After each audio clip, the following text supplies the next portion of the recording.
Everybody, welcome to another edition of Boston Straight Shooters. This is the show we talk about, obviously, the Boston sports. We talk about the Boston Celtics, the Boston Bruins, Boston Red Sox, New England Patriots.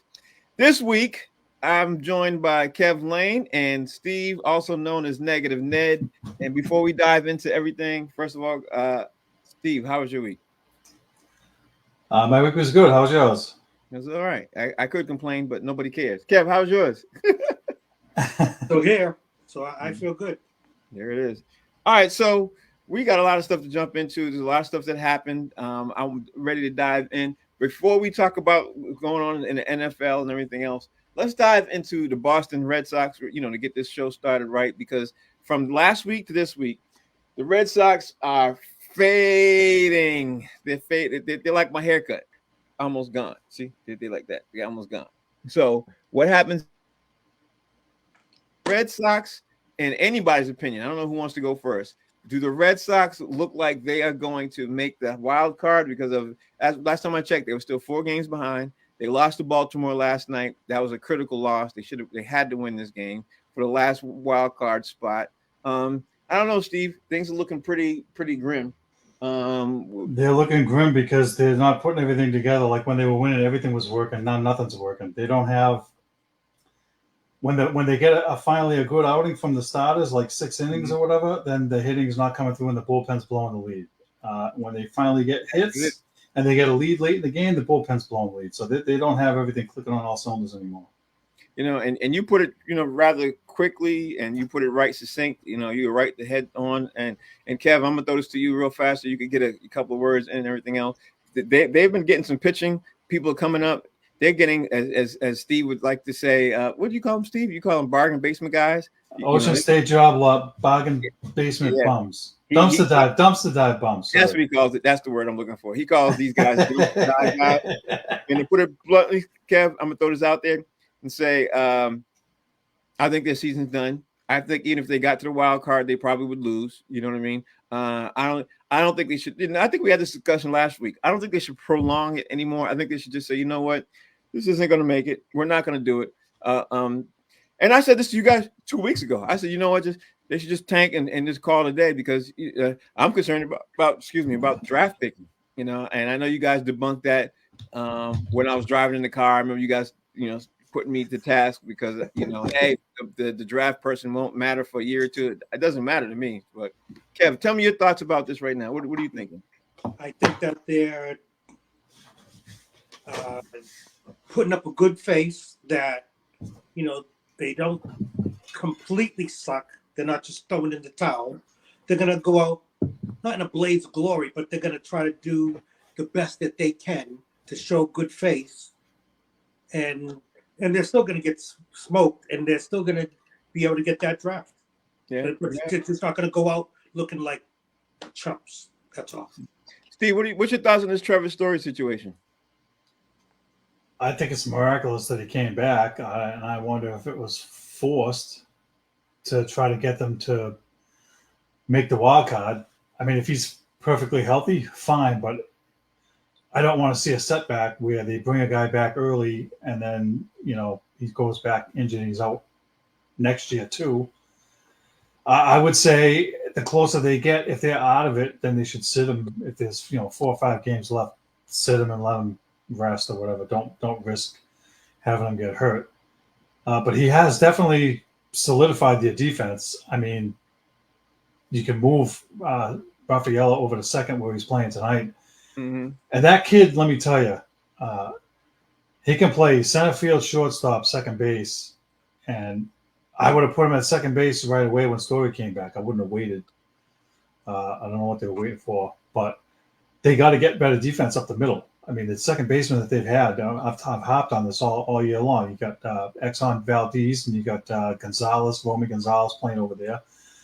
And those guys are making errors left and right, and whoever else they had. I mean, they just haven't had stability in their defense. Tristan Casas made an error the other day. It cost him a couple of runs. It cost him a game. So even him, and I'll bring this up because one of the guys I work with was asking me today about Dominic Smith, who they DFA'd, designated for assignment.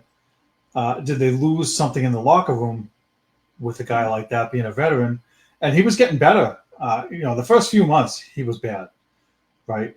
But over the last, probably I would say from June and July, and part of it went up until they released him, he was playing good. And so I wonder what kind of effect. And to Kev's point, they're not going to quit. There's not going to be any quit in them. They're not going to roll over and just give up like Frank wants them to. But the defense has been bad, and they keep giving up unearned runs. Every game, it's unearned runs, and so you're not going to win games like that. It's impossible. They have to address that in the offseason. For the record, I only want them to if I think that they're not going to make it. Don't put me out there like that, Steve. Don't throw me under the bus. Wait a second. You said you wanted them to tank so they could get a draft pick. I said I want them to tank because they're going to lose anyway. That's what I'm saying. But if there's potential for them to but win. They weren't losing anyway then. They were still in it. Right now, I'll put it this way. 1 or 2 more games. If they're 5-6 games out, then they're not going to be in it. But 3 games out, they're still in it. They're 4 games out. Now, yeah. The last week they were 3 games out. Yeah. But yeah, okay. That's what I'm saying. They're 4 games out. 4 games out with 15 to go. How many they got to go? 17? They have 17, but they have a hard schedule. Yeah, 17 to go. 4 games out. I don't think there's anybody amongst the 3 of us, unless Kev wants to be the guy and says, yeah, maybe they could. Kev, I'm going to put you on the spot. See, there you go. Kev says no.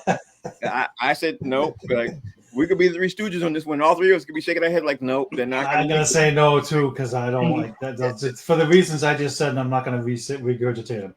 Right. I don't think they're going to make it either. So that's where my thought process is. I don't think they're going to make it. Okay, so let me just ask you guys this right now. If you're the Red Sox management, what do you do? Go ahead, Kev. From Red Sox management? Red Sox management, what do you do? I'll quit.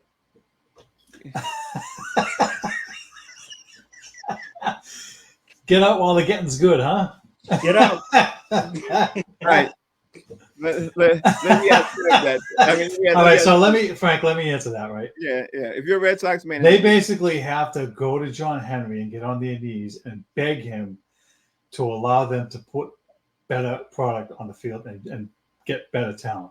That's what they got to do, because if they don't do that, they're just going to keep respinning the wheel. They're going to be like the hamster in the wheel. They're just going to keep going around and around, and it's going to be another 2 or 5 years of this.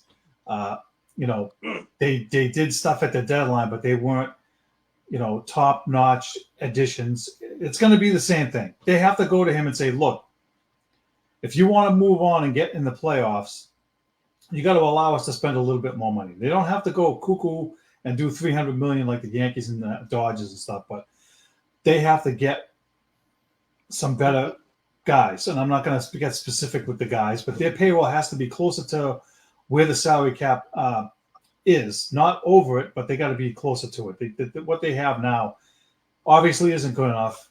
But again, until the ballpark's empty, he's not going to do it. He doesn't have to. They're not losing money. This is what I would do. If I'm Red Sox management, I go to ownership. I ask you same thing what you're doing right now.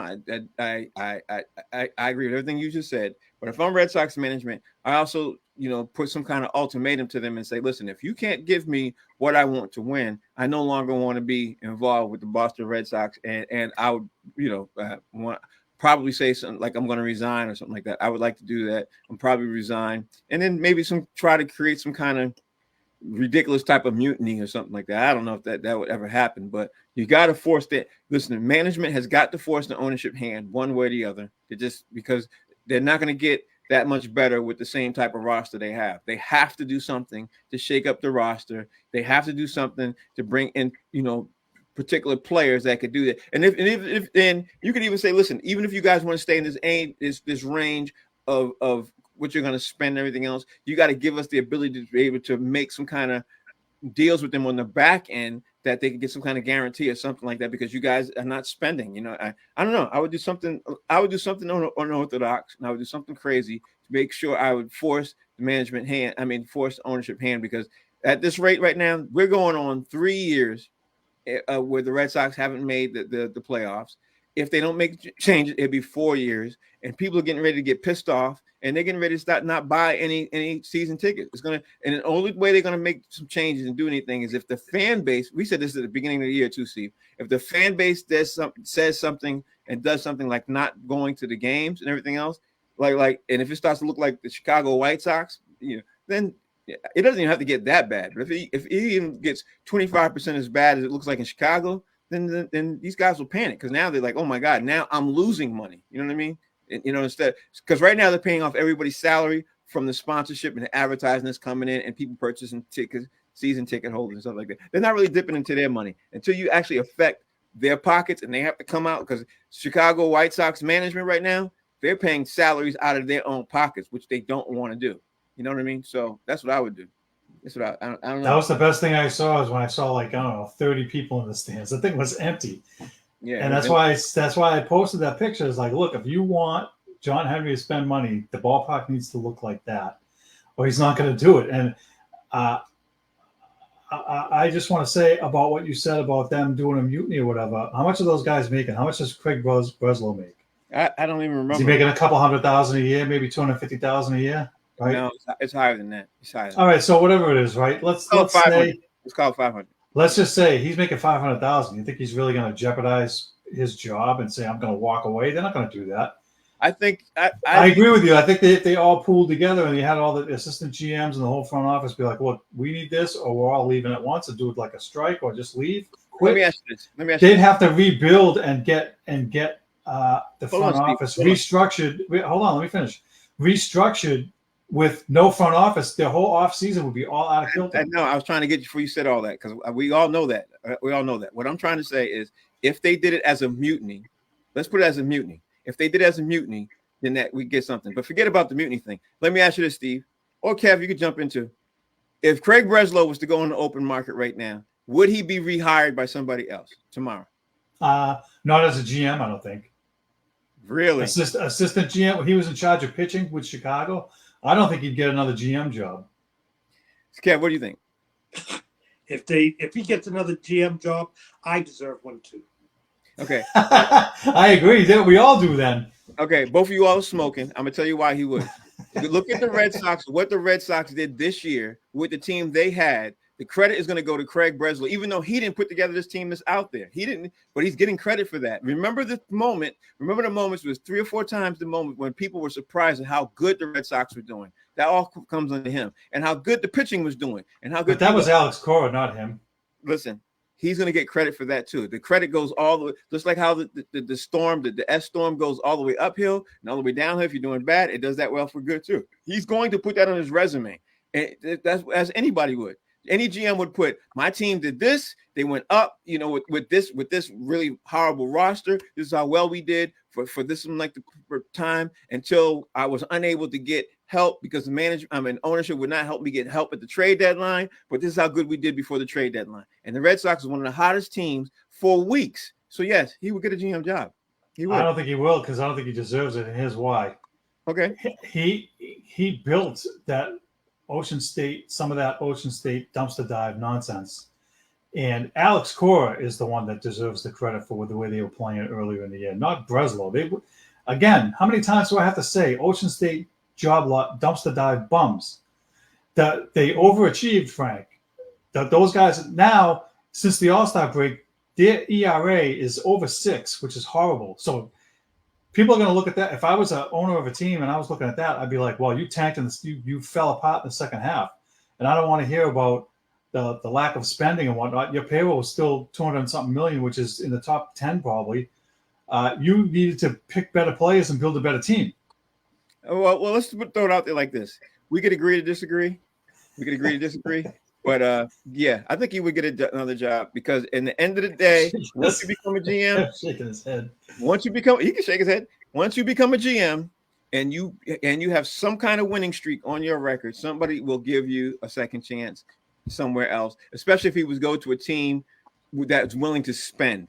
You know what I mean? He's going to get the credit for this year. And he's going to get the credit. He's going to get the negative credit and the positive credit for what happened. He's going to get all negative credit from me. I can tell you that right now. Me too. I'm not saying that. I don't disagree with you. I'm just saying, yeah, I think he'd be able to get hired and be able to do something. So that's why I think he could have some strength to be able to push back, especially if he went up there with Alex Cora. You know what I mean? If they got their little team together and say, listen, if we don't get this the way we want, we need to do something. There's no need for us to be here because nobody here wants to lose. Nobody here wants to keep adding losses on their record, and we want to get to the playoffs. You know what I mean? So that's what I think they should do. But Alex Cora signed a 3-year deal. He's not going to be part of that.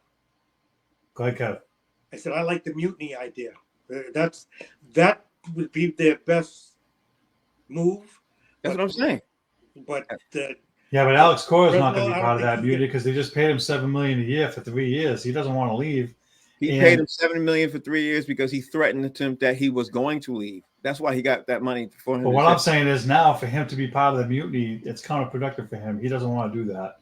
If you look at the way his tune has changed, I agree. He's not being as critical about it is what it is and the roster is what the roster is. Like there has been much less of that since he re-signed since he got the extension. So I don't think he'd be part of that mutiny. I think he would be off somewhere else. I love it. What's that? I said I love it. We're having a disagreement because we normally don't disagree. I love it. Well, think about it for a second. Craig Breslow and the rest of the assistant GMs and the whole front office says, hey, listen, we're going to have a mutiny against John Henry. Alex, do you want to be part of this? And he's going to be like, are you kidding me? I just signed for $7 million a year. I'm cushy. I'm good. I don't need to do that. You're wrong because he could go out tomorrow and he could get rehired by anybody. Oh, he can quit. He can resign. He can quit and he can go somewhere else. That's what I'm saying. But I think he'd be part of the mutiny because he could threaten and say, listen, if you don't do anything, I'm out of here. I don't think he will because he doesn't want to uproot his family. Otherwise, he wouldn't have signed the extension. If he wanted to leave, he would have let his contract expire this year, and he would have left in October and went to the Yankees or whoever right away. Let's just cause this. We'll show this out and say this because we're going to go back and forth because I could give you reasons why he could do that and why he would do that. He could and he would. He could, but let's just agree to disagree and let's move on to the New England Patriots because at the end of the day, I want to be able to talk about the Patriots. I want to talk about the thing with Tyreek Hill, and let's talk about the Patriots first. And Steve, I'm gonna give you Steve and Kevin. I'm gonna give you my opinion on the game first, and I'm gonna give you guys your floor, and then I want to talk about this Tyreek Hill situation because it's resonating throughout the entire NFL, and it's resonating throughout the entire sports industry itself. So, first of all, if you didn't catch the Patriots play, the Patriots to me, and Steve and I were having this conversation at the day of the game, and Steve said that. Well, I'll let Steve tell you what he said. I want to give the Patriots overall as a team a grade of A-. And for those of you who are watching who haven't seen the game, I'm giving them an A- because to me, the weakest part of their game was the passing game. Everybody knows if you watch the game, the special teams was stellar. Best thing I've seen in special teams since maybe 5 or 6 years. The defense was stellar. But again, I don't want to get too hung up with the defense because it's only game one. And Cincinnati just didn't have their act together, but the defense was stellar. But when you come down to the offense was able to move the ball. They just weren't able to pass the ball. So overall, like I predicted, that's why my name says Swami Jr. under there. Like I predicted, they would catch Cincinnati, not having all the bells and whistles and everything else, everything clicking like the way it should be clicking. And Joe Burrow, especially at the end in the last 2 minutes when he missed 3 consecutive passes because he kept throwing the ball at people's feet. I was like, yeah, that shows me that they're not moving the ball well. They weren't able to pass the ball well. They just didn't have everything moving as fluent as it should. So my prediction, and I'm not even going to jump into too much of the predictions right now. I'm thinking that the Patriots should be able to build as they move forward with Seattle because I watched Seattle's upcoming, this last week. I watched them play. They should be able to move the ball, but I was pleasantly surprised with the Patriots to where they are with game one of this season. And Steve, before I throw it to you, I'm gonna just ask you this one question. Do you remember game one of last year with New England Patriots when they played Philadelphia Eagles and they lost? Remember that? I remember now that you mentioned it. Yeah, it was closer. They beat themselves though in that game. And that's why I brought it up to you. That's why I brought it up to you because in that game last year they beat themselves. This game this year how many flags did they have? I think they had 2 the whole game. They did not beat themselves. I think they had 5, but that's okay. Really? Still low, yeah. It was 5-2 or something, 5-3, yeah. But still, 5 is better than 11 or 12 that they had in the last preseason game. Last preseason game was brutal. And whatever it was, they had a lot less than what Cincinnati had. Cincinnati had a lot more flags. I could swear it was 2. I'll double check. But I remember this. I remember the only time the ball wasn't moving and the only time they had any issues was on offense, and the offense was getting flagged. I think defense got flagged once throughout the entire game. But overall, that's my thought process on the Patriots. Steve, I'm gonna throw it to you. You tell me what your thoughts are and your takeaways from the game. From there, then I'm jumping to Kevin. He can tell me his takeaways from the game. Go ahead. So when we were talking about the game, and you wanted to give him like an A+ across the board, I did not say A+. I said A-. I did not say A+. I said because I hated the president. I had to be a little realistic and say that the offense got a B-. The defense and special teams both got A. That's obvious. So as a whole, I maybe gave him a B+, maybe an A-, like somewhere in that range. But the offense, I told you, you give offense an A when you put 30 points on the board, not when you get 160 yards, or whatever it is, 120 yards passing and 16 points. You can't give them an A. I'm sorry. They were improved. The line was improved. I'll give you the takeaways. The first key to the game I had last week: don't beat yourself. No dumb penalties. No going backwards. They did it. The offensive line did much better. None of those lining up offside penalties. The pass rush was great with Keon White. He was phenomenal. And actually, that whole group, they were able to rush just 4 guys. Yeah. And they were aggressive. And so those were keys to the game. So those are the positives. I mean, and they also converted some key third downs on offense, especially Brissett with his legs that nobody saw coming. And they were able to run out the clock at the end of the game, which they couldn't do last year because the offense was so bad that, perfect example of Cincinnati struggling. They got the ball back with 3 minutes left. The Patriots defense was aggressive, which I liked because I hate when they do that bend, don't break garbage. I give credit to Covington and Mayo, the coaching staff, for being aggressive in that situation, getting the ball back, and then being aggressive on offense and getting conversions to run out the clock. So those are the takeaways. I mean, look, I'm happy and excited that we had a good game to watch. It was a complete 180 from the Philly game that you mentioned from last year, where they beat themselves. They beat themselves a lot last year. And so if they can continue to not beat themselves and move the ball in key spots, that's the thing. They had way too many 3-and-outs last year. This year, they capitalized and they converted when they needed to. That's the difference. And so, look, when they get 230, 240 yards passing and a couple touchdowns, and they have a good run game and it's balanced and they can put up 25 to 30 points in a game, they can get an A, but not this week. Okay, so Kev, I'm not like Steve. I don't rate my rates on how many points they score on the board. I don't do that. I look at it. You might, or you may be like Steve. Steve's getting his rating on how many points they put on the board. I didn't rate their offense and how many points they put on the board. I rated their offense on one thing and one thing only: were they able to move the ball? And when they have the opportunity to score, did they score? And to me, they moved the ball and they ran that. They killed the clock considerably, and that's why I thought that the offense should get an A-. But when they had to pass the ball, that's when they messed up. And they would have scored probably more points if they were passing. But then again, it's our QB. So before I even talk too much about that, what's your takeaway from obviously the game? I know you did your reading and I know you did your homework on this and everything else. Do you rate the Patriots a rating of an A, B, C, or D? And what's your thoughts? I think that they played well. They played phenomenal. Mm-hmm. But it's the beginning of the season where the Patriots are all basically brand new. Ramondre, he's not brand new, but he's in a brand new system under a brand new coach and everything. So I kind of feel like they caught people, or maybe, hopefully it's not like that, but they caught people by surprise because everybody's been dumping on them saying that they're a new coach and new QB and all that stuff.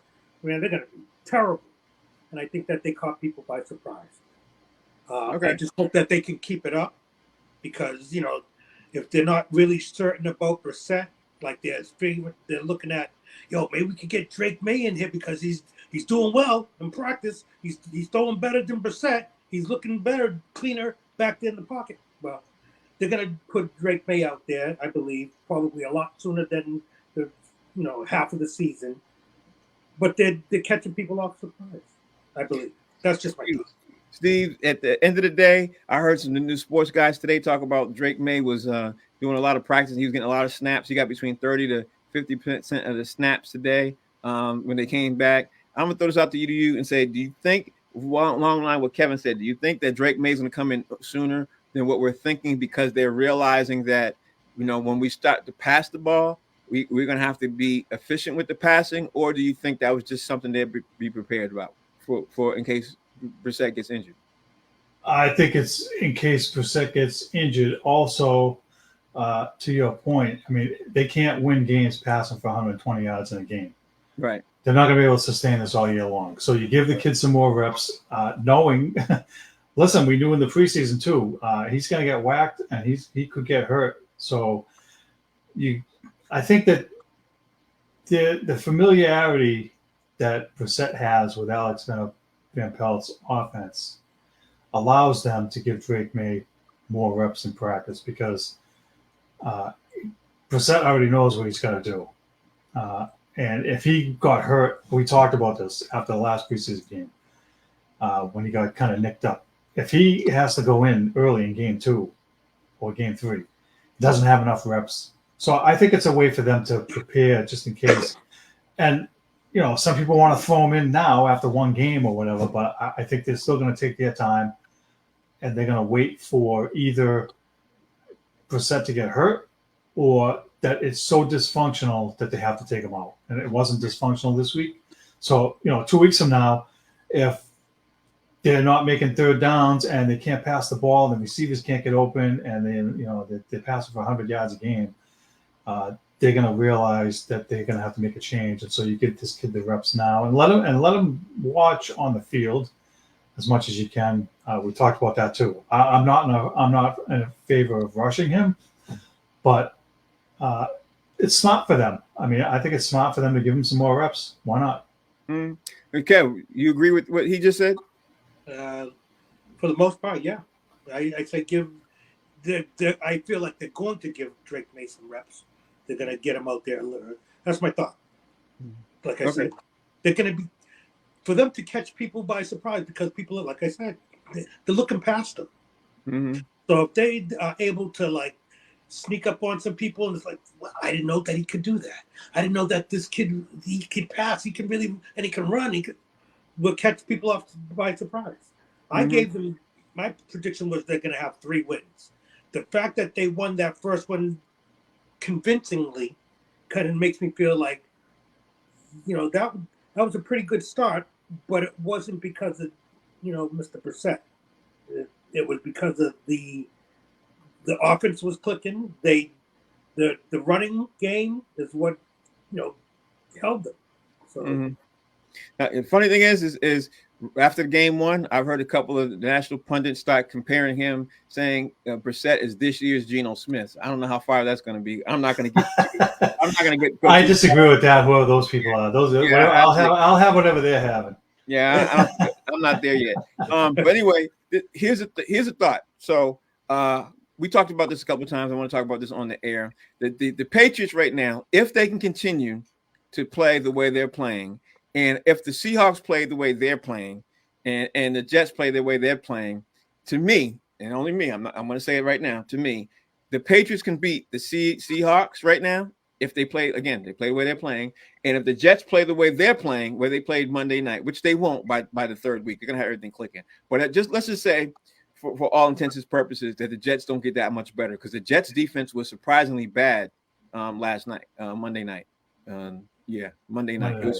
It was surprisingly bad. I couldn't believe how bad, that the 49ers were gashing them. But let's just say, for all intents and purposes, that the Jets don't get that much better. The Patriots can get their passing game and they're moving the ball. The Patriots, it would be, to me, I'm going to throw it out there and say it would be no surprise to me to say the Patriots could be 3-0 heading into San Francisco playing the 49ers in game 4. Now, I'm going to throw this out there and say, Steve's going to be negative net. He's going to definitely doubt it. Steve, tell me what your thoughts are. And Kev, tell me what you are. But just, Steve, before you say anything, remember your name and remember my name. See that name right there? It says Swami Jr.? Yeah. Okay, remember that. Keep going. That's all right. We'll let Kev go first because I'll have a lot to say. Don't worry. Well, don't take it all the time, Steve. Kev, go ahead. What do you think? what's your absolute question? My question is whether they're going to be 3-0 or not. The question is San Francisco. The question is, could they be 3-0? Do you guys feel they could be 3-0 going into now? Mind you, Seattle could beat them this week. Seattle could beat them. I don't think so. Seattle could beat them. I'm going right now with the Patriots. Maybe it's my fandom coming out. And the Jets could lose too, as long as the Jets are not. If the Jets defense stays the way it is and it doesn't get better, and their offense is somewhat what it was, the Patriots have a really good chance of beating them. Because and then again, it's still very, very early in the season. Teams are only going to get better. I just think, and I'm going to stand on this hill, I think the Patriots could be 3-0 going into San Francisco. I disagree. Well, if they're 3-0, that'll be their 3 wins that I said. No, they're gonna get more wins. That'd be 3 of some. If they got 3 wins and they're 3-0 heading into San Francisco, they're going to get closer to 6 or 7 because they'll win more games in the second half. But listen, let's back the truck up. Let's back the truck up a smidge. Okay. A negative Ned's going to negative Ned right now because they have to prove on a weekly basis that they can play the same way. Encouraging that the players are excited, they're buying in, they like the coach, but they have to prove it against better teams now. The Jets were better than them last year, and I don't expect them with Aaron Rodgers starting that they're going to be just a puddle when the Patriots go down there on a short week. So I'm not expecting a victory there. Now I think that I would definitely give them a 50 to 60% chance of beating Seattle because they have a new coach too, but they do have the better quarterback. They have better receivers. That's going to be a challenge for the Patriots this week. And so, look, I would give them. Could they start 2-0? Yes. Are they going to start 3-0? I don't think so. I almost want to bet, but I don't have nothing to bet. I almost want to bet. I almost want to bet because you got me. You got me all riled up. All right, so listen, we make a bet. I told you before. The bet is. I said I have nothing to bet. Frank, I told you what the bet would be. Yeah, and I said I don't want to bet that. That's my whole thing. Is I don't want to bet that. I don't want to bet. I don't want to bet. You don't want to bet at all? You have nothing to bet, or you don't want to bet? Combination of both of those. I told you, bucket of balls, loser buys the bucket at the driving range. That's an easy bet. Nobody has to wear a Yankees jersey or a Canadians jersey, and nobody wants to do that. That dude don't like to lose, man. What's that? Frank don't like to lose. Well, then don't lose. I don't know what to tell you. Yeah, the only way not to lose is not to bet. And listen, I'm trying to come up with something that makes it so that even if you lose, you can still have a good time. The driving range is fun. I thought you were playing golf. Did you play? Yeah, I am. Here's the thing. When I bet is when I lose. When I talk trash and I don't bet and I just say it casually, I win all the time. As soon as I put money on the line, you're about to jinx me. And I'm not trying to jinx. That's why I don't want to bet. I'm not jinxing, but I will go on record, right? I've said it. I've been going on record right now saying that the Patriots are going to go 3-0 and they're going to be 3-0 and they're going to surprise a lot of teams because that's it. I'm going to jinx you myself. I'm going to put that in the notes and I'm going to put a bucket of balls on the line. Okay. And here's the funny part. Here's the funny part. The stuff that they showed, it can't get worse. That's what I'm so excited about the Patriots now because the stuff what they did in game 1, they already were conditioned. Their defense was playing with they already had some. What's the word when you're playing together all the time? Cohesiveness. Cohesive. That's the word. They had a lot of cohesiveness because they brought back a lot of guys. These guys were looking like they were like how the defense looked last year. They didn't lose too many guys, and they added a couple more. And Christian Gonzalez played. They looked like they had a lot of cohesiveness. That was again their worst part of their game was the offensive side of the ball, which has 28 new players on that side of the ball, and it was the worst side of the team. And they really couldn't throw the ball. That was their worst part, and that's what they tried to address during the offseason. And right now, they're not where they should be. But if everything else happens and they're able to start the pass to throw the ball, and they're able to get a little bit more time throwing, they're going to see a different Patriots team, and they're going to surprise a lot of people. They're not going to be like the Falcons. The Falcons get ready to start 0-4. Easy. They got a huge, very hard schedule coming up. The game they should have won just past week, they lost. So the Falcons have trouble. But anyway, I'm looking at the time. I hope so. Yeah. There are a lot of teams that should be doing good that are about to do bad. And I said it to Kev earlier today, Steve. After watching the first week, my first week takeaways from the NFL, I'm thinking right now, even though they lost, and even though I watched this game, I think in a couple of weeks we're going to be talking about the Ravens and how good they are, because you could tell that they weren't in sync. You could tell that they were having issues being able to run the ball because their offensive line was new, and they have Derrick Henry, and Lamar Jackson was still running like crazy, and they barely lost to the Kansas City Chiefs. I think they're going to fix stuff by week 3 and 4. Then you got to have to worry about in the AFC. The Bills looked really good. The Dolphins looked really good. And the Bengals look like trash. So I think in the AFC, I'm gonna throw this out there. You guys can tell me what your thoughts are before we move on to this Tyreek Hill thing. I don't know who your best teams are in the AFC and the NFC, but right now my AFC teams is KC, Baltimore, Miami, and Buffalo, and I'm forgetting somebody. In the NFC, the best team to me, after watching the entire weekend, the best team to me was not the 49ers. The best team to me was the Eagles. The Eagles, Saquon Barkley ran for 3 touchdowns and could have had 5. Could have had 5 easily. And hell, if he was trying to push for 6, he could have had 6. The only reason why I know all this stuff is now I joined fantasy leagues, and now I'm paying attention to all this kind of stuff. But to me, the Eagles are the best, the 49ers, the Saints, and was it the Rams? And the Rams. Like they looked really good too. So I'm throwing it out there. Those are my 4 teams. If you guys want to circle back, it's too early for that. Like you said, we talked about it. We talked about this usually by about week 4. Of course, it's too early. But that's the fun. You get a better. Well, let me say this about Baltimore: they have a habit of starting slow. They go gangbusters up until probably like week 14, 15. The closer they get to the playoffs, then they start stumbling a little bit, and in the playoffs they peter out. But I expect them to be one of the best teams in the AFC. They're well coached. They have talent up the wazoo. To me, they should be fighting for the AFC Championship game. I mean, they should be one of the last couple teams standing, in my opinion. Yeah. So I agree with you there. The talent is as long as I have the Chargers as my dark horse team, only because of Jim Harbaugh. But they have work to do, like the Patriots. The Patriots are my dark horse team, for the record. That's my good luck with that, Frank. 10, 11 wins. Yeah, I'll have what you're having. We're going to circle back this date and time, just letting you guys know. All right, so let's talk about this Tyreek Hill situation. I'm sure everybody's seen the video. We've seen all kinds of different angles. We've seen the cops come, the different angles of the police cop and everything else. We've all heard by now. We've heard because this happened on Sunday. Today's what day is today? Wednesday. We've heard what everybody says and everything else. I'm going to go out there for the record, and I'm going to say Tyreek Hill's a knucklehead.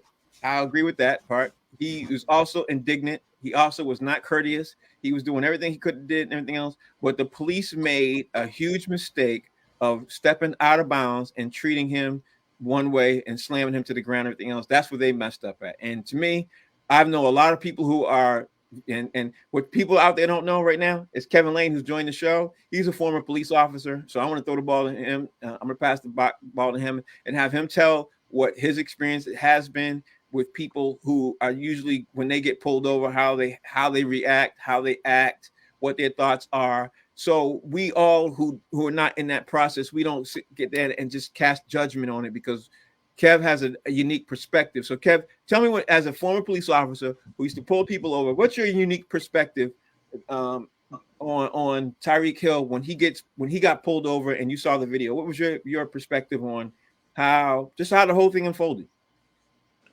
He brought a lot of that on himself with his actions. And even by his own words, he said that, he could have handled that a little bit better. He should have handled his portion of the stop. He should have handled it a little bit better. And what I do believe is a fact is Miami-Dade is a county that is very volatile. Mm-hmm. They have a lot of gunplay down there. There's a lot. One of my brother officers from Cambridge migrated down to Miami-Dade because he wanted a little bit more action. He got down there and he found that it was a little bit too much action. And he went back to Cambridge because it was just too much. Gunplay was an everyday type of thing. So I guess I can see where there could be some defensiveness on the police officer's behalf, but they did go overboard.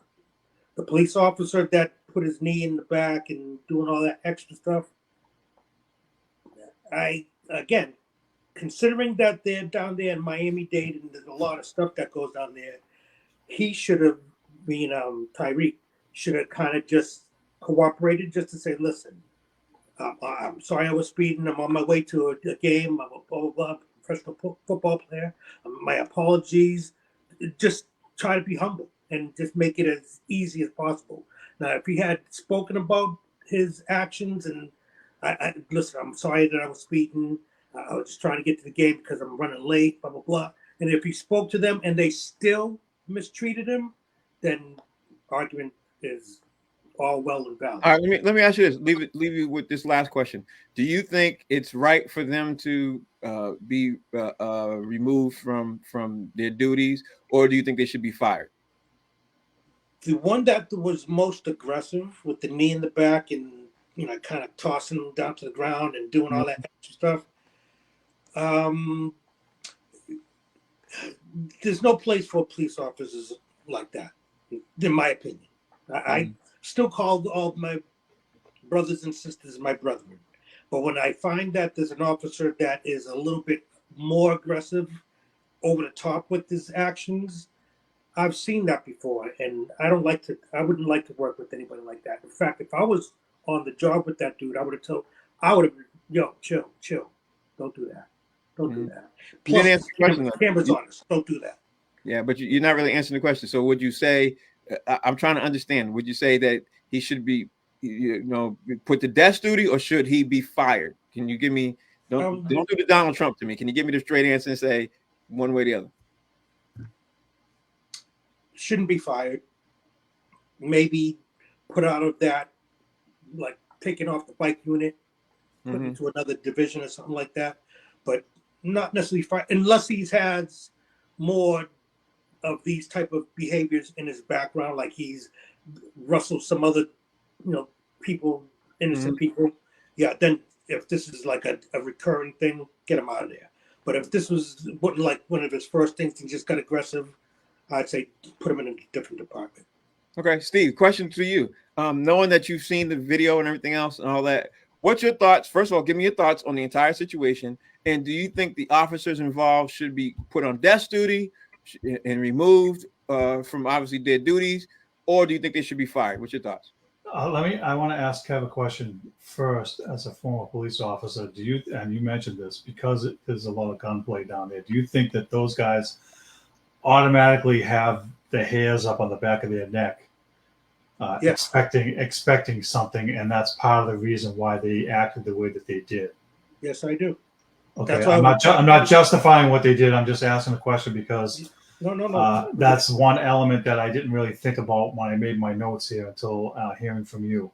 So, Frank, to answer your question, I'm going to go along the same lines as you guys. He's a knucklehead, and the first part of that we talked about last week with the guy from the Patriots there with the airport issue, right? Javon Baker, is, the guy knocks on his window. Don't knock on my window like that. Don't knock on my window like that. Like, repeats it. Like, to do it, you can't do that right out of the gate, right? You just can't do that. I just, the lack of respect right off the bat is like, and I agree with what Kev said. He could have said, hey, I know I was speeding. I made a mistake, blah, blah. I'm going to the game, this and that. And also, shame on, and I wrote this because I heard it. Shame on the cops if they're doing a detail for a game and they don't recognize that a guy's driving a $300,000 car and it could be one of the players. I mean, come on, put the two and two together. And if you can't, and you don't know who those guys are, and one of the cops didn't know who Tyreek Hill was, you can't put him on don't put him on that detail then. You don't know. Do you know who the players are? Yes. Do you know what I mean? Like, do you know Tyreek Hill? Yeah. Like, don't have and I'm not trying to offend the officers or former officers or whatever. I'm just saying, like, some guys probably knew who he was. One guy didn't. And I'm like, okay, how are you doing a detail for a Dolphins game if you don't know who these guys are? That makes no sense. But after that, I think the officer got aggressive, when Tyreek was combative with him, maybe the officer goes, "Hey, can you please leave your window down? We're trying to do this, blah, blah." Then they get aggressive with him and they yank him out of the car. That's a no-no. That shouldn't have happened. And put him on the ground. There's really no need for that. I mean, you got 4 or 5 guys there. I don't think they really needed to do that. And that's what causes a lot of the heartburn for everybody. Okay. Because he's being mistreated. And then also, let me add that Calais Campbell and Jonnu Smith, his teammates, pulled up to the scene and tried to talk to the officers to explain, they were trying to find out, like, what happened, is he okay, blah, blah. And they were aggressive with those guys. They were like, get out of here, leave. Like, instead of being like, okay, who are you? Okay, we understand he's your teammate, but you have to leave or you're going to get a ticket. Like, don't put the guy in handcuffs. Yeah. Right. I think that was wrong. Right. And to answer your question about whether they should be fired or not, I said this to you. They should be put on administrative leave without pay. Because a lot of times what happens is they get put on administrative leave with pay. To us, the public, John Q. public doesn't know any better. That's like, they're sitting at home on their couch getting paid, and they mistreated this guy, and it looks ugly to us. It just looks off. These guys, when they jumped out of the car, if you didn't know they were Dolphin players, if you didn't know you had arrested a Dolphins player, when those 2 guys jumped out of the car, the size of both of those guys, and they're telling you that they're playing, but you should have known immediately. That's number one that stuck out to my head. You should have known immediately that they're players who play for the Dolphins. Not that they should have got special treatment or anything else, because nobody should. And usually, I'm sure Kev can speak to this. When you pull somebody over, it's extremely dangerous when somebody else pulls over with you. Even a common, person like me knows that if I'm pulled over and somebody else pulls over to engage the officers, that's the number one thing that you don't do. Being that they did it, they're Dolphins players. I think, listen, some people are treated more different, special than other people. You know what I mean? I think players in the NBA, NFL, MLB, hockey, I think all these guys are treated special than the normal person. I just think they are. And I think that should have been as extended on Sunday. But I'm going to throw this out there and leave this with you guys with this thought. I said this to Steve the other day. I said, I think we're only going to see a difference with police brutality and stuff like that when stuff happens and it affects their pension fund. Because as of today, Tyreek Hill now, he said he was going to, let everything go and everything else. But his agent have now got together and they are now trying to move forward with having all the officers fired from the police force. Now, I said to both of you guys that I felt that the guy who put his knee in the back should be fired. I feel that he should be fired. After thinking about it right now, I think he should have gotten on some kind of administrative leave with no pay, because when somebody loses their job, that's their livelihood. You know what I mean? I think he should have had at least 3 months, 6 months, suspension and not pay. And so he could still be able to feed his family, but be able to feel that hurt, that pain. You know what I mean? The other 3, if you all watched the video like you did, the other 3 weren't as aggressive as the guy who put his knee in the back. He was the sole point and did everything. And he basically extended everything. And he's the one who the mayor singled out. I mean, if I'm lying, I'm flying. He's the one.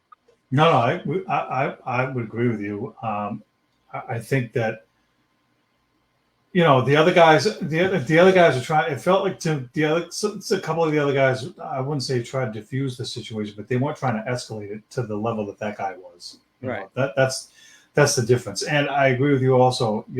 Those guys pulling up to the scene, they're trying to diffuse the situation, because you don't want more people coming and making a crowd, making a scene. But I think that they could have been, for lack of better words, could have been a little nicer to a guy that's 6'7" or whatever, how tall he is, and realize he's one of the players, and be like, okay, I understand you're a player, but you need to leave, please, because we don't want to escalate anything.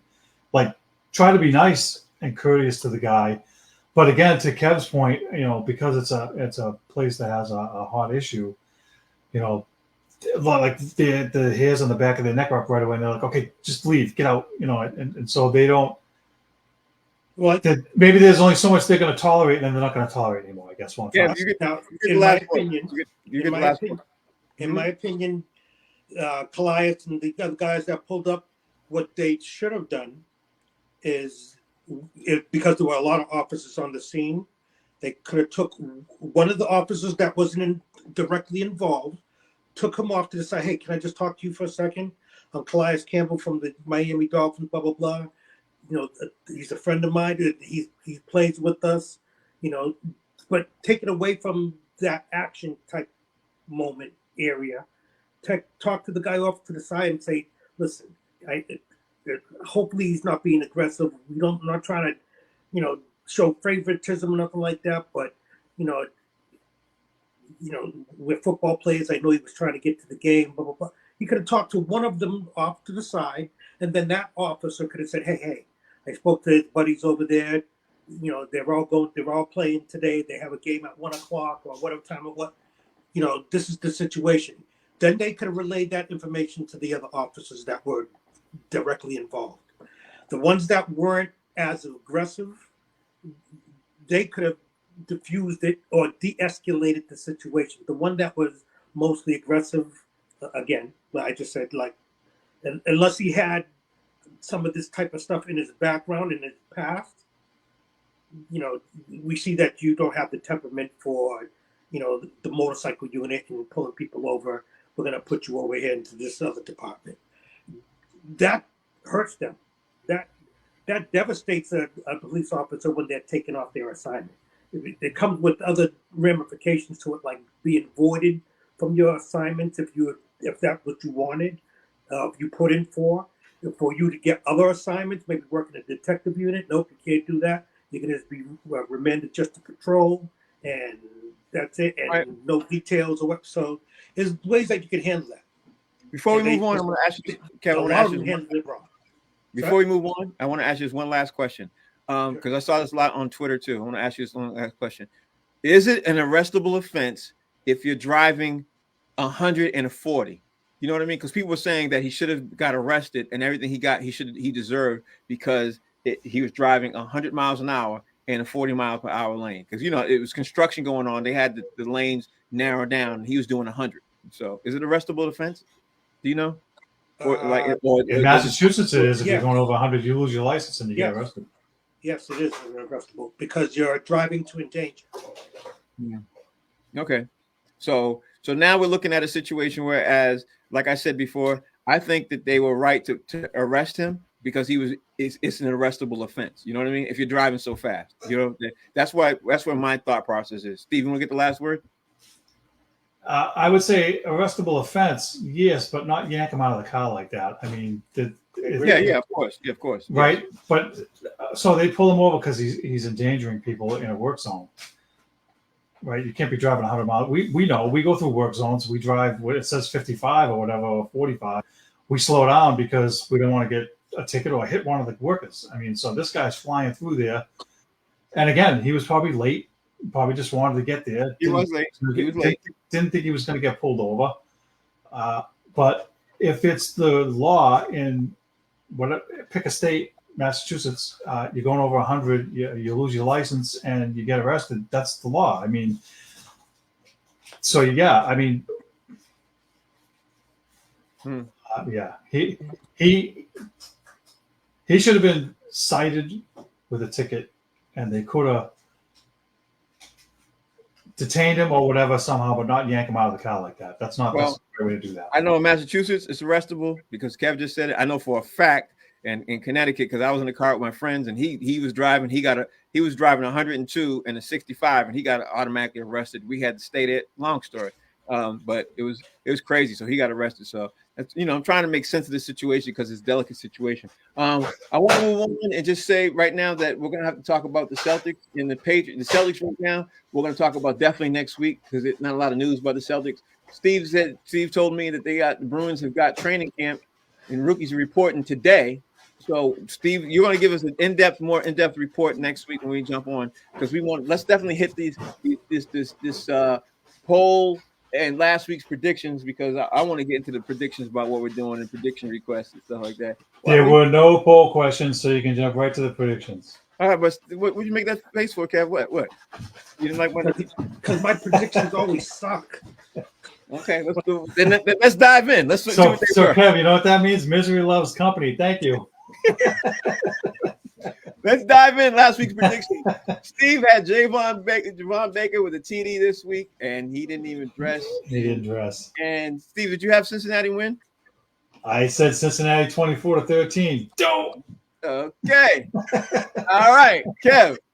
Did you have the page? I'm looking at the print right here. The Patriots make it close, but don't win. Kev, what happened? Okay. All right. Okay. Shock the world. Frank said that Cincinnati is going to lose. Frank said the Patriots will win the season opener. Ding, ding, ding. There you go. Frank also said, what did he say about Caleb Williams and the Chicago Caleb Bears? Williams will get his first win. First rookie since 2001 with the Chicago Bears. Oh, he got that right too. You see that name? It says Swami Jr. He says Swami Jr. and the only time I lost was when I picked Green Bay to upset Philly, which they were on the way to doing, and what's his name got hurt. I was almost. Oh, Jordan Love. Yeah, okay. Yeah, Jordan Love. I had the wrong guy last. I had the wrong guy the other day. I was on my way to getting 3 for 3, but I'm over 500. All right, so now that we got that, let's do some serious predictions this upcoming week, and let's give Steve a poll question. Okay, poll question for Steve. This is going to be an easy one, Steve. Real easy one. Do you think will the Jets regret getting what's his name, Aaron Rodgers for the year by the time? Do you think? No, let's put it this way. Does anybody think the Jets will regret getting Aaron Rodgers by week 4? Okay. Ooh, that's a good one. Yeah, I like that. Right? Because if the Jets lose one more game, people are going to be in New York. People are going to be really upset.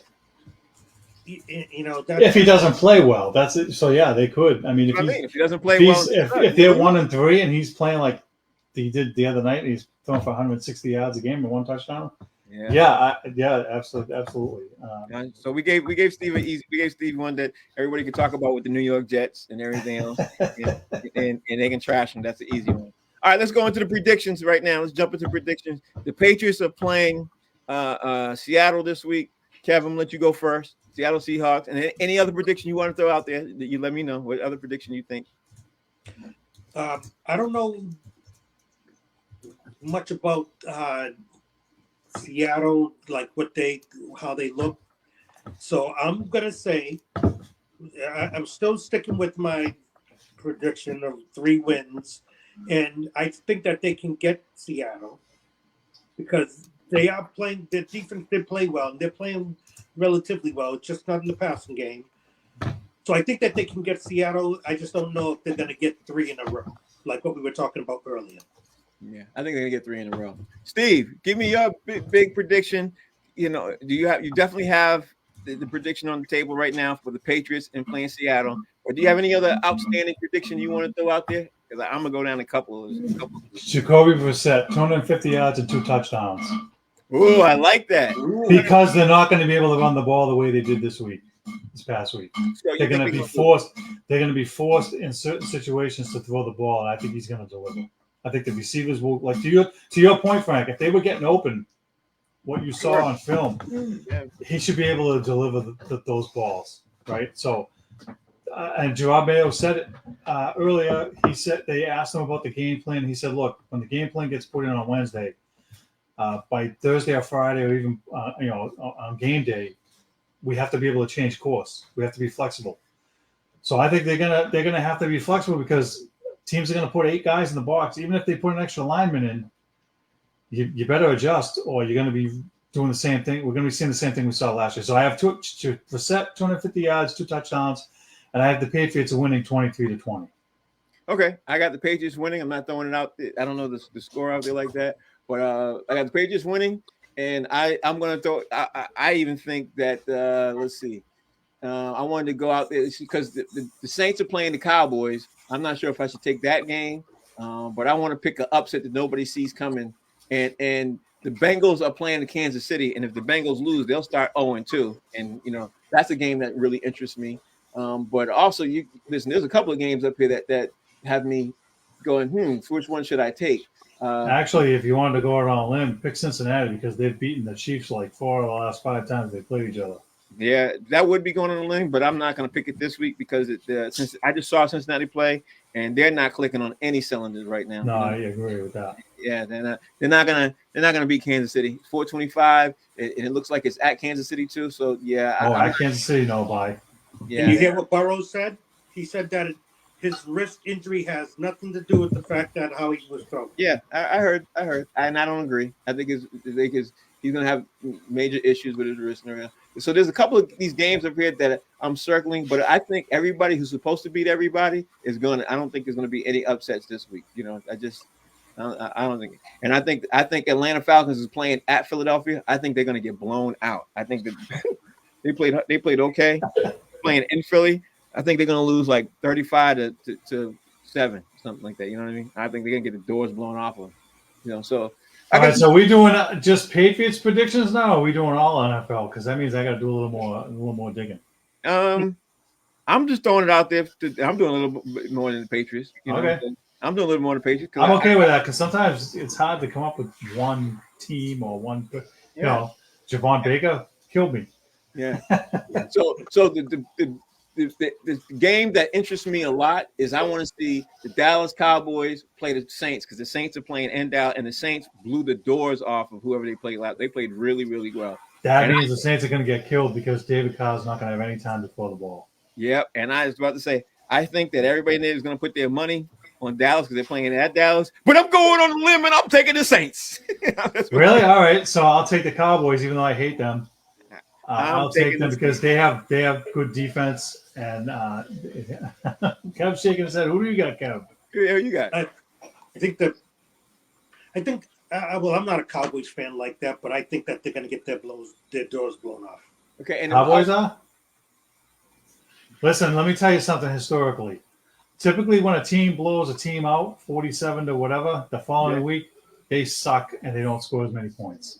Yeah, unless you're Peyton Manning and the Colts or Tom Brady and the Patriots in 2007. Typically, the following week you don't have all your, especially if you have to go on the road. It's not that easy. I'll take the Cowboys even though I don't like them. You guys can have the Saints. We know all about history. You guys want David Carr or you want Dak Prescott? I'll take Prescott.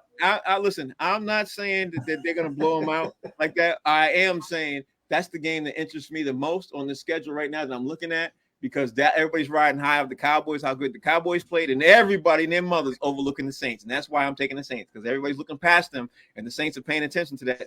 And people are saying the Saints, that was a fluke. That wasn't a fluke. These boys balled out. They were clicking on everything. And that's why I'm taking the Saints because Saints are going to be 9-8 if you're lucky. Yeah, okay. Yeah, I wouldn't bet the house on that one, Steve. You're gonna be wearing a Yankees jersey if you keep that up. Well, no, I won't because you don't bet, so I'm good. Oh, I'm about to bet you. You keep talking that jersey, 9-8. I'm about to wear the Yankee jersey. You keep that up. And you know, I'm really mad at you. You had me wearing the Yankees jersey. I'm trying to. And I put a bet on the Bruins. I don't even know the Bruins, but I know football, so I'm not betting against the Bruins. I don't care about the Bruins. But anyway, That's the show, huh? Everybody got giggles. Joke. Wait, we forgot the joke of the week. What was the joke of the week?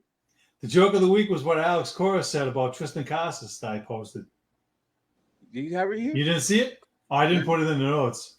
No, he said somebody asked him about Tristan Casas and his slump, and he said, "Well, he's taking a whole bunch of mental swings in the dugout. He must be tired now."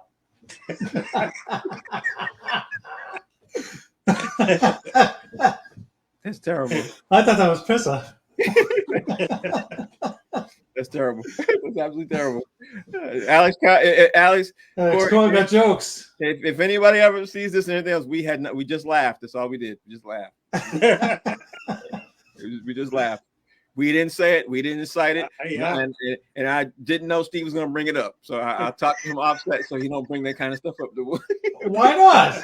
It's hysterical. We get no sense of humor. I posted it on our page. What are you, blind? Steve, you didn't see it? Steve, I'm up here trying to kiss ass. You don't affect the kiss ass part. Jesus. All right, so listen. Huh? Nothing. Never mind.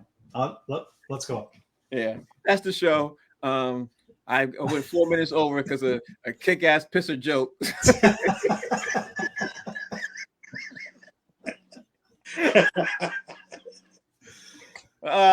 Anyway, this is the show we talk about this name of the show is called Boston Straight Shooters. The show where we talk about the Celtics, Boston Bruins, Boston Red Sox, New England Patriots. We made our choices for next week. We went on a limb. Thank you all for watching. Steve, Kev, thank you all for joining the show. Steve, you want to say something? Kev, thanks for being on again with us. Frank, thank you. Thank you, everybody, for voting, whatever polls we have, and comments and support as usual. And also, don't forget, we're on YouTube now. So check us out over there. Like, subscribe, and share, blah, blah, whatever. And that's it. Thank you, everybody. See you next week. Everyone say bye. Peace out, everybody. All right. That's how we are. Kick ass.